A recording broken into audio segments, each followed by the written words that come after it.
Hi mga ka-dreamers! So, good afternoon. Good morning sana ako. So, yan, welcome to my channel, Dreamers Notebook. So, for today's vlog, for today's content, we're going to discuss UFO. Okay? Introduction to astronomy uli, pero other part siya. Okay? Pero, and then related siya sa Bible, okay? How does Bible describes extraterrestrial beings, okay, in the biblical scriptures? So, bago tayo mag-start, so don't forget to like, share, and subscribe to my channel, and hit nyo na rin notification bell para ma-update kayo sa ating mga bagong videos. See ya! And welcome back. So, and to explain how biblical scriptures or how does Bible describes extraterrestrial beings, so hahatiin natin siya sa iba't ibang levels, okay? So sa first part, okay, let's discuss extraterrestrial beings in the Bible. Okay, saan nga ba siya naka-locate in terms of science? So as we all know, okay, na in science there are outer space and the universe, and there are many universe, di ba? Na discuss sa lessons na universe is expanding. Okay, so in the Bible there are 3 types of heaven. Okay, yan. So first heaven is the atmosphere. Okay, the stratosphere or the first heaven. Yan, stratosphere or the buong atmosphere. Okay, starting from the stratosphere until thermosphere and exosphere. That is the first heaven. Okay, second heaven is the universe. Okay, galaxies, Milky Way, yan, kasama yan sa second heaven. Yan, yung mga sinasabi natin nag-expand, that is the first heaven. And then the second heaven yon, I mean the third heaven is where God's throne is located.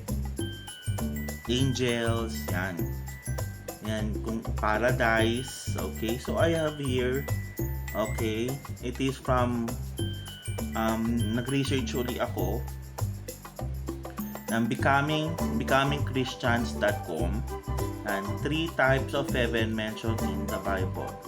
So let's read it. Third heaven, God's throne. Okay, I'm reading it, ha. The third heaven, as we have seen in the Bible, is used to refer God's throne. We read in Deuteronomy 26:15, and this states that, "Look down from thy holy habitation, from heaven, and bless thy people Israel, and the land which thou hast given us, as thou swearest unto our fathers, our land that flowed with milk and honey." In this verse, we can see that God's dwelling place is directly as heaven.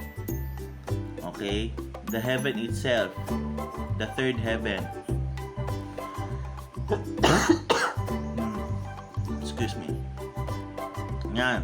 So, another verse, 2 Corinthians 12 verse 2, which says, "I know a man in Christ about 14 years ago, such as one caught up to the third heaven." Uy, nabanggit pala.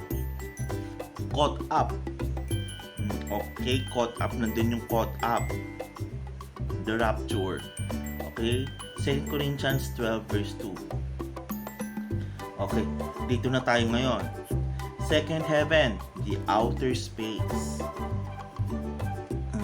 Second heaven referred in the Bible in the outer space. King David contemplated on the second heaven in Psalms 8 verse 3. When I considered thy heaven, the work of thy fingers, the moon and the stars, which thou hast ordained. Malinaw yun Another scripture, Genesis 26 verse 4.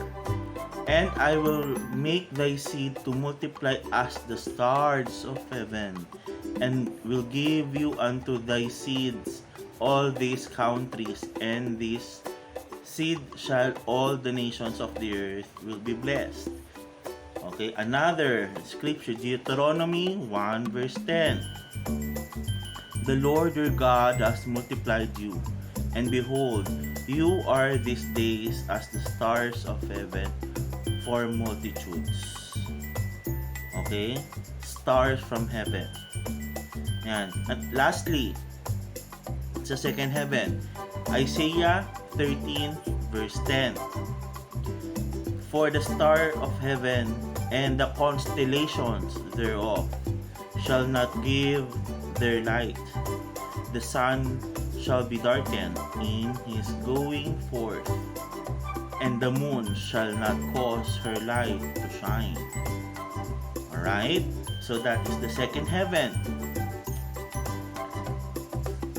Yan. First heaven, the earth's atmosphere. The first heaven is our dwelling place. It involves from the sky to the earth's crust. During the great flood, the Bible said this: the windows of heaven were opened, and the rain was on the earth 40 days and 40 nights. Genesis 7:11 to 12. And last two sa first heaven, Job chapter 35 verse 11. Who teaches us more than the beasts of the earth, and maketh us wiser than the fowls of heaven. King James kasi siya, guys, kaya merong ganun ang kanyang mga wordings. Thou, thy, ganun. Jeremiah 16 verse 4.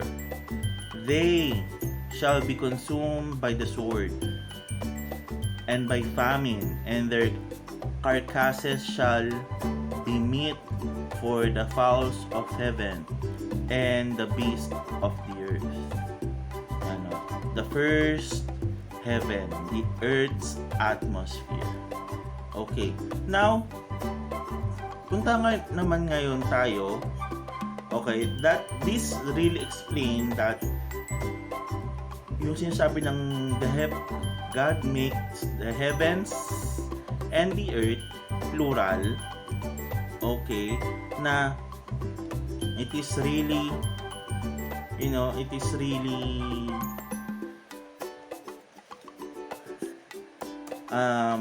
biblical na science is the language,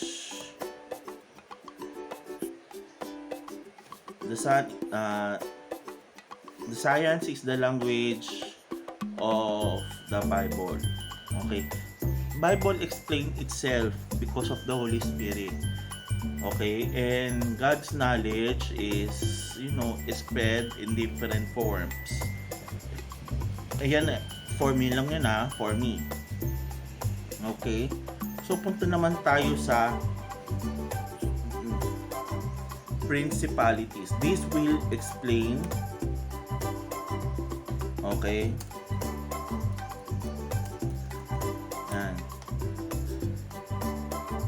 so Ephesians 6:12. I believe this is the explanation of my content. Okay, how does Bible describes extraterrestrial beings?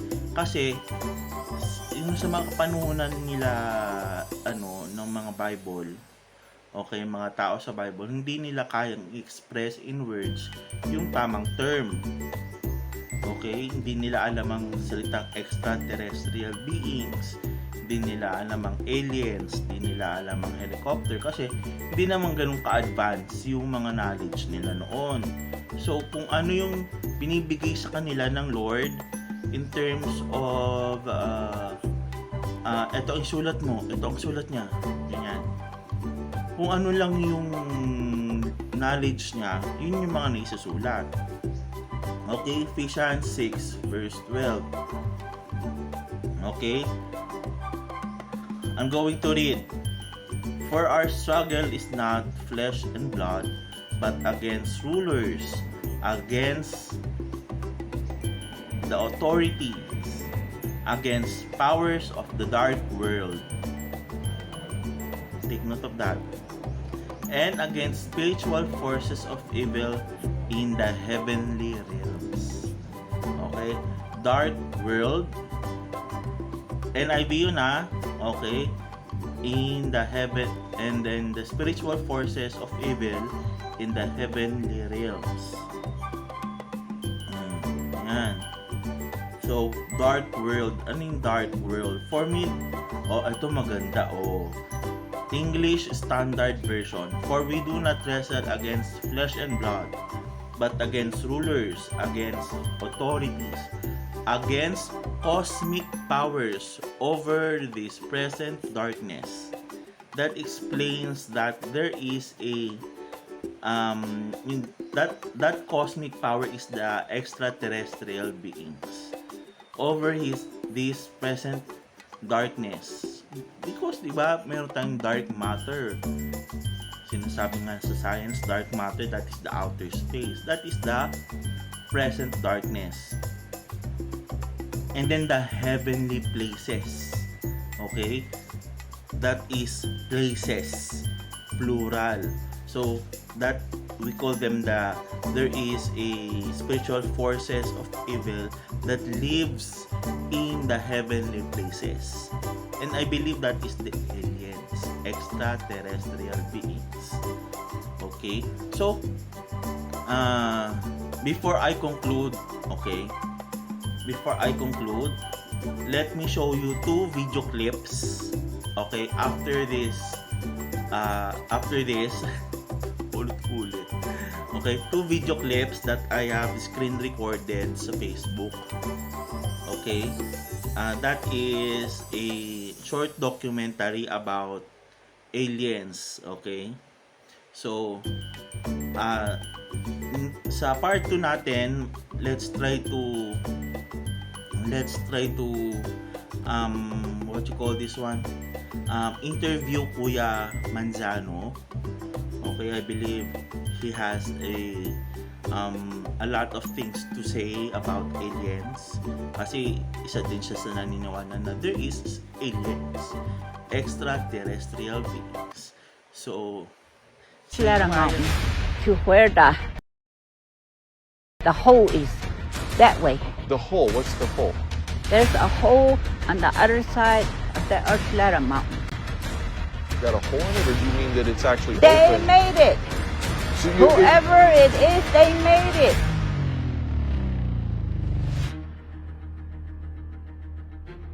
These, what would you describe them? Are we talking about? I'm still telling you.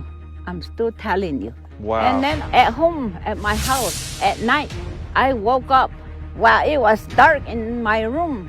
But there were 2 small people, they were trying to pull me off the bed and I couldn't scream. So I was holding onto the mattress down here and they were trying to pull me off. They're the star people. panood nyo yun, di ba? Very, very informative, short but malaman. Okay? So, as I conclude that, tinanong ko nga yung mga estudyante ko sa school, naniniwala ba kasi alien? May sumagot na isa. Okay? Sabi niya, yes sir, kasi hindi naman madamot si God, sabi niya. Which is true. Okay? Hindi lang naman tayo siguro ang living beings. Okay? Pero tayo ang living beings. Okay? Nakawangis ni God. Okay? Aliens is not part of God's image. Okay? Again, I believe there is extraterrestrial beings or higher intelligence than humans. Okay? Yan. And then, of course, uh, since God is not madamot, hindi madamot si God, but still, we humans, God created us human beings as His own image. Okay? Yung mga extraterrestrial beings, may napanood ako yung wala siyang mata. Yung tenga niya pahaba. Okay? Based on the testimonies yun ha. Tapos maliit ang bibig. Yung isa naman, malaki. I-discuss natin yan sa part 3 or part 2 na ano yung mga iba't ibang aliens na na-discover ng MUFON and NASA, alright, na really nakakagulat, you know. So I hope you have been learned from this video, okay, at may natutunan kayo. Okay, so I hope you like it. Okay, so dito na tayo mag-e-end, so don't forget to press the like button. Please give me at least 10,000 likes. Okay. Yan, 10,000 likes. And then, share nyo na rin ang ating video. Yan. And click nyo na rin ang notification bell para ma-update kayo sa ating mga bagong videos. Thanks for watching.